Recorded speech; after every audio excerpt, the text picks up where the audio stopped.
I just got to Florida this morning on the Amtrak Auto Train. I took it from Lorton, Virginia down to Sanford, Florida. It's a really long trip, but I finally made it. I'll tell you a little bit about business class on the Auto Train. I've taken the sleeper cars before, but I've never taken business class.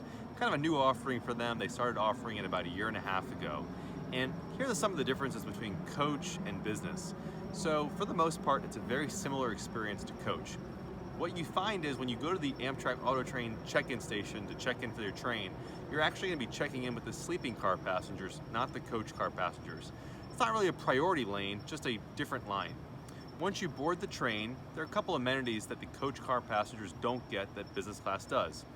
A couple being 2 bottles of water and an amenity kit. And inside the amenity kit, I kind of took a video of what's inside of it.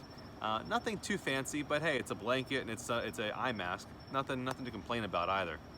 Dinner is a little bit different. So instead of eating with the coach car passengers, you're actually eating dinner with the sleeper car passengers.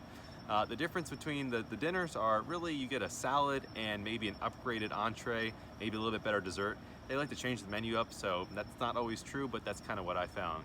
There's no difference between the vehicle offloading. There's no difference between the actual car itself. It's a little bit less crowded, I think, with less families. I was a solo traveler, so there was nobody sitting next to me, so that was kind of nice. Got a little bit more rest, but no other real differences. So to me, I don't think next time I'm gonna be doing it. If I'm gonna do it, I'm either gonna go coach or I'm gonna go in the sleeper car with a roomette. So that's all there is to it. If you haven't taken the Auto Train, it's a pretty cool experience. I really do recommend it. It's a heck of a journey, but it's worth it. I'm here, I'm wearing a t-shirt while it's maybe 30 degrees out there. So I'm happy about it. See you guys next time. Thanks for watching.